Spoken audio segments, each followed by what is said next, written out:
for all the world. And Pete Hegseth. Have you guys heard of Pete Hegseth? Have. Yes, that's the Secretary of Defense. Sadly. That's right. You might know him as the drunkard, incompetent Secretary of Defense who has somehow not been fired for gross incompetence. Yeah, there was the Signal Gate where he leaked sensitive military planning information to a journalist. I'm glad he's incompetent. He has been very vocal about advocating for violence against leftists. So I would prefer he were incompetent. It's all fine and well until America is actually in danger from foreign militaries. I'm glad he's incompetent when he's trying to do bad things. He might someday have to do something good. It could happen. I don't think so. It could. Mexico's been looking awfully shifty. Like, Oh, okay, wait, aren't we, invading Mexico? The news was so depressing last week. I saw they were approving plans to do military actions against the cartels in Mexico without Mexico's approval. So just invading Mexico? Yeah, because then he stops, and they give him beef stars for stopping, dude. There you go. That's the ticket. Man, yeah. It's hard to Anyways. keep track of how bad these people are. I forgot all about that. Because I did see something from him that was sort of worrying and that captured my attention. All of Christ for all of life was the content of a tweet of his. This is a retweet. He was showing an interview with Pastor Doug Wilson, who was the head of a church or a chain of 150 churches. They just opened up a new one in Washington, D.C., and they are on a crusade for Christian domination, and Pete is a big fan. You know, their secret is they buy the land under the church. So they have a separate entity that holds the rights to the property, and that's where the real profits are. The other ones just go to the franchisees. No, wait, I'm thinking of McDonald's. Never mind. I was amused by the phrase, a chain of churches. So is the Catholic Church a chain of churches? Or is... It is. It's a big chain of churches. They Yeah, go way it back. is. I think they call them a conference. Dude, the brand value of the Catholic Church is insane, right? She is my favorite chain of Islam. I mean, real talk, though, if I were Muslim, I would be Shia, 100%, dude. Ali was right. Yeah. The Church of Latter-day Saints is the least popular chain of religions in America. It's the Del Taco churches. They've got that Papa John's problem where the founder has some scandals. Yeah, the Del Taco has some fans. It's clearly the Arby's. I feel like you guys aren't still shocked by any of this stuff. To me, it's a little bit shocking to see the Secretary of Defense being so openly Christian nationalist. You know, This is my shocked face. Could it be, dude? I mean, all of his other appointees are so competent and moral in the ways that seem good for a government leader. It'd be completely shocking if he were a piece of shit somehow. So, Donald Trump is totally not Christian, right? I mean, he's obviously just, not religious at all. I mean, it's obvious to some people. Other people find it hard to believe / impossible to believe. He was actually chosen by God Sure, I mean, to lead America. I saw it. ChatGPT told me about it. you know, it's so funny because, I mean, part of what I'm going to talk about here is the things that make logical sense given bonkers premises. And it's to me, somehow, okay, if you think that, God is running the show and that everything happens for a reason, then it's actually very logical to say that God decided that Trump should be president. He was chosen by God. Yeah, if that's how you think the universe works. By that logic, every leader of every nation is chosen by God. Yeah. And Joe Biden was chosen by God before Trump. Anyway, Trump just does have this weird coalition of malignant allies, including, fascists and Christian nationalists. And I mean, I guess he can't fire this guy despite his, You think he complete wants to? ineptitude. I mean, he hasn't shown any disloyalty to Trump, so there's no way he would want to fire him. His competence is not remotely in the ballpark for the reasons he would fire anybody. I think that he makes Trump look bad, right? The whole Signalgate thing, that made them look bad. And I don't think Trump likes to look bad. I see what you're saying, but, so much of what they do makes them look bad that... Right, it seems like they're intentionally... They do, anyway, yeah. I think I gotta get on board with you on this one, because, I think you're right. It's just that, the things they do on purpose make them look much worse. To me, Yeah, anyway. Yeah, that's Their right. failures are fun. Cute, even, Wait, sorry, what is fun and cute? Adding the wrong person to the group chat is funny. That's a funny thing to do. That That's happened to true. be a journalist is way funnier. It was pretty funny. Yeah. That was golden. Yeah. Anyway, so I'm just going to talk about Christian nationalism because that I think is like an example of one of these things where there is, given some bonkers premises, there is some logic here. Deus vult. What? Deus vult. God wills it. God wills it. Yeah, God That's wills that I should talk about Christian nationalism right now. So that's what I'm talking about. So I try to understand people. And I watched this Doug Wilson guy in his interview with CNN lady. And, he said some stuff that's like pretty far outside of what America's standard values are. And big asterisk there, I think. What did he say that you consider to be outside America's standard values? My favorite, yeah. By standard, I mean, talking about like our discussion last week, I mean like the dogma, like the defaults, like the stuff that people have mostly grown up with. But then again, maybe I'm wrong, and not everyone has grown up with this. So yeah, if you're gonna talk about the dogma, can you say it like Sławomir Zizek? Kind of talk like this. I can't. Yeah, so here's a good quote from this interview. So Doug Wilson, women are the kind of people that people come out of. I can't disagree with that, dude. He's right. I don't think that's far outside the standard of America's beliefs. I'll tell you what, that is the standard dogma. Right, exactly. What an incredible statement, dude. I love it. Like, what is so, like, yeah, it's both so trivially true, but also the way he said it was so offensive. What he went on to say was what a woman should be is the wife and mom, the CEO of the home. And, and that the man should be the head of the household. In an ideal country, people would vote as a household, and by that he means the man. And, that's just super duper backward. All the women he knows must just be brainwashed. Another pastor was also being interviewed, explicitly says he supports repealing the 19th Amendment, thinks women should not have the right to vote. He said something that I'll get to later. The atomization that comes with our current system isn't good for humans, talking about all of us being so individualistic. All of Christ for all of life. This is the quote in Pete's tweet, which I called a queet. I think Pete's tweets is pretty fun to say, dude, honestly. Pete's tweets. X's, Pete's Zeets. Right. And so what I find interesting about this line, the all of Christ for all of life, is that to me it makes perfect sense. Here's the logic of a theocracy as I can see it, which is insert religion here claims to be the one true path to infinite good. What does Phil do? Inserting it. Do you want to butt in? Inserting faith. Oh, inserting religion here. Therefore, insert religion here should be the central focus of your life. Your civic engagement should revolve around proliferating insert religion here and the beliefs and values of that religion. That makes total sense to me. I like this insert religion here. Could you tell me more about its tenets? Yeah, I mean, usually it's like peace and stuff. I don't know. Except for those filthy guys on the other valley, dude. They're not even human. Yeah, fuck those guys. Usually there's some nonsense mythology. I think it's an important thing about religions is to realize that they all make similarly small amounts of sense. What? I was just going to say there are some religions that make plenty of sense to me, dude. All right. Pastafarianism, for example, dude. Okay. You're blessed by his noodly appendage, dude. And pirates prevent global warming, dude. Think about it. We used to have lots of pirates and no global warming. Now we have lots of global warming and no pirates, dude. It's just basic logic. Even true. There are more pirates around today than there ever have been. What? No. Popular culture has taught me that there's no pirates, dude. They're in the past. It's just like a population thing. Scallywags. There's just so many pirates. There's so many people, and like they don't have peg legs, Phil. Percentage of them are pirates. They just like live in Somalia and the Philippines or whatever. Yeah, but they don't have like parrots and peg legs, and they don't make people walk the plank. Those aren't pirates, dude. Those are just robbers on the sea. Well, then you should amend your statement to stylish pirates. Okay, guys, bring it back. No, this is important. We're going to take 20 minutes on this. We're doing my rant.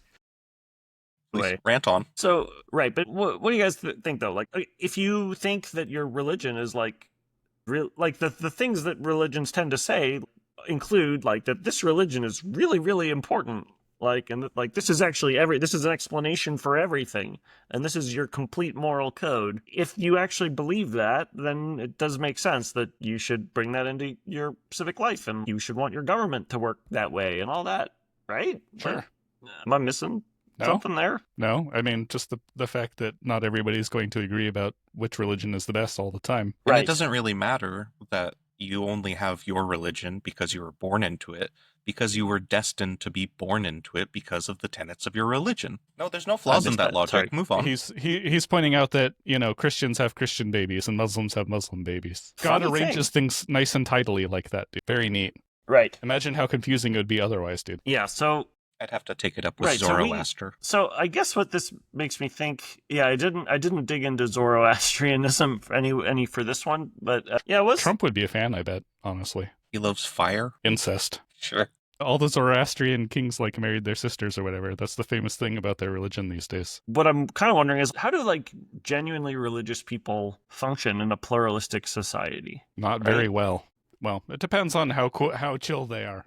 We are in the minority of Americans who are not religious. 70% are Christian, right? Within any faith, there seem to be a large number of people who kind of believe it, right? And that works with pluralistic society, right? To kind of believe it. They basically have secular worldview, and they just kind of grew up going through the motions of their religion, and they kind of believe in that stuff, but they don't believe that their religion is the one true path to infinite good, right? They're just heaven, I believe in that. Maybe they just don't think about it. I think the way that religious people function in a pluralistic society is that they do that. They say, this is what I believe, but I recognize that a lot of that belief stems from circumstance, and other people have other circumstances. And, there may be many paths to the same divinity. I believe that God is a dude in the clouds, but, it might not be. And that's okay. I have my faith and they have theirs. Yeah, I think that it's this is one thing so this humility is, I think, seems like a big piece of how this could work, is basically saying I believe it-ish, but maybe I actually don't know everything. And it's on the one hand, it seems like logical wishy-washiness, because it's if you believe this shit, then believe it, right? Or then believe in the consequences. Think about what you believe and, and live it out. But I think just basically some of this is just humility to say, maybe this has to do with my circumstance, is just I think we don't, as not religious people, we don't really give enough credit to the religious, because it's easy enough to say that if you believe X, then you should believe all of X, right? But it's actually impossible, I think, to believe all of X, because to believe all of the tenets of religion requires you to know all of the details of religion. And with any subject of human knowledge, you can't actually know all of it. It's a limit you can never reach. I don't know. It depends on your religion, right? Some of the more egalitarian religions, you could, you're supposed to interpret God's will yourself. I'm oversimplifying by saying that just because a religion claims to be the path, that doesn't mean that its adherents can understand the path. So a common thing, that people who want to discredit a religion, clickbait sort of street interview interaction, right? You go up to a person who's protesting, they're a homophobe, right? But they're using their religion to justify it. And they're the Bible says, gays are bad. And then that person who's trying to discredit the homophobe would be the Bible says also, if you eat shellfish on Wednesdays, then you can not enter the kingdom of heaven, or some horse shit that happens to be in the Bible. Not everyone's gonna know that, because barely anyone has encyclopedic knowledge of the Bible, and there truly is no end to the knowledge you can get about a religion. You can always play those gotcha games. Okay. If you were to boil your point down to one sentence, what would it be? That incomplete knowledge of a subject doesn't invalidate your beliefs. Yeah. Fair enough. Yeah, I think that's fair.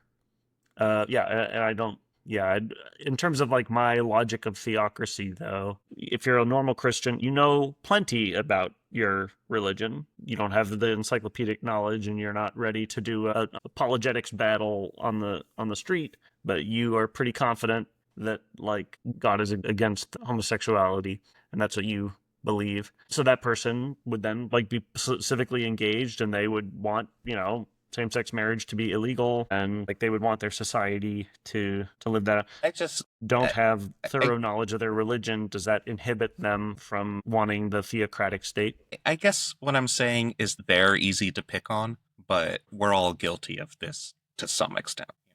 Just replace religion with like economics, and you have the shortcomings of basically everyone when it comes Libertarianism. to just everyone. No one has perfect. Yeah, basically, yes, I agree with you, David. It makes sense that if you believe in religion, you would want everyone to believe in religion and Yeah. want society to be religious. Unless you're Jehovah's Witness, in which case there's only so many people who get into heaven, in which case you're incentivized to not tell anyone about your religion.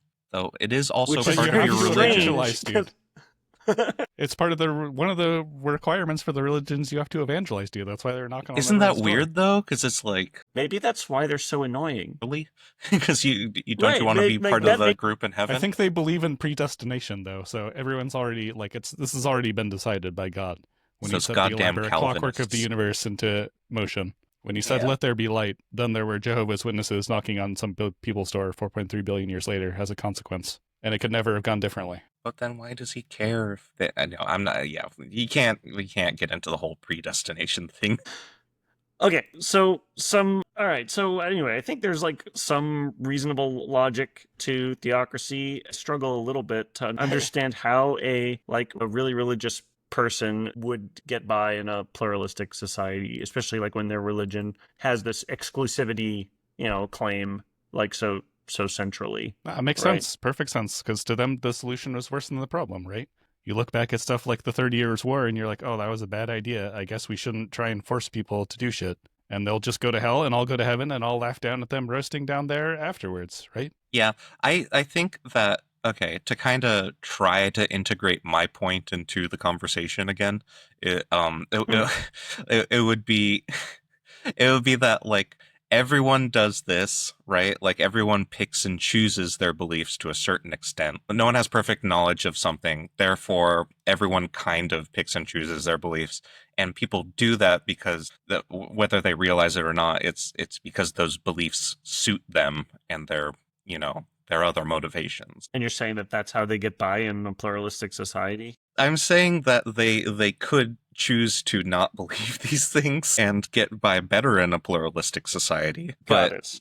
there are other motivations, like a lot of people benefit for them being an outgroup, no matter who that outgroup is. So let me try to sum up like your guys' main points that I think are really solid. So Phil was saying that truly religious people can get by in pluralistic societies by kind of subconsciously like cherry picking their beliefs in a way that gets them by, whether by cherry picking beliefs that are in accordance with the secular or the pluralistic beliefs, or also by going into the out group with more extreme beliefs. Which so that was Phil's answer of how truly religious people can get by in a pluralistic society. Danny's was that even if you think that your religion is right and that you are obliged to try hard to push your religion, history has shown how badly this turns out, and that a truly religious person might still be hesitant to take aggressive, oppressive actions, even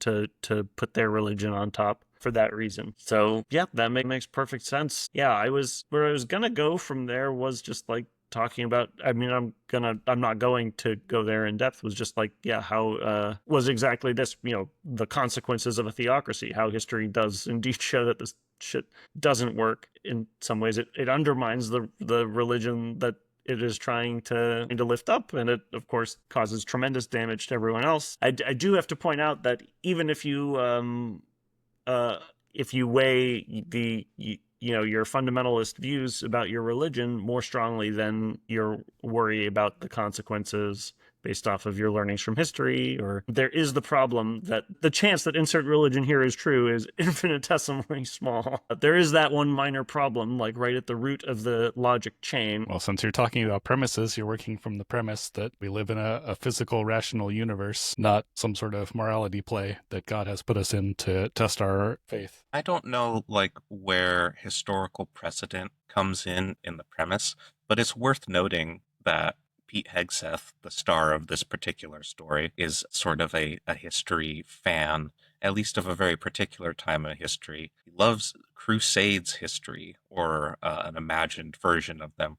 He has Deus Vult tattooed on his body, and he dedicates a chunk of his book to talking about the Crusades and the need for a new Crusades, like a violent crusade against the left in America. So he sees that negative historical precedent as a positive and wants to repeat it, but just in the form of violence against about half the country. Pete, if you're watching, animals 2x2 on a boat, really? Resurrection, really? Got his ass. I don't know, man. What was that? Got his ass. He hears that blasphemy, and he's like, I'm going to change my ways. I'm definitely not going to just murder this guy at the nearest convenience with the might of the U.S. military on my side. I hope to remain very inconvenient. He'd probably text me to let me know the airstrike was coming before it did. You must be a journalist. Here's a question. If you got a text message from a Washington, D.C. area code saying airstrike incoming and then your address... I would assume it was ETA spam and probably die. But if it even says, Boy, though, these like, telemarketers ETA are getting 30 creative, minutes, dude. I mean, I feel like if I get that and it says that it's coming at, 9 p.m. and it's 8:30, then I'll be like, okay, guys, like, let's go get ice cream. Just in case. It's a good way to All rob right. someone's house and get their Put the phone target number. on the roof, dude. All right, until next time, what's your favorite flavor of ice cream? Leave a comment. And when are you going to be out of the house? Let me know. I could use a new TV.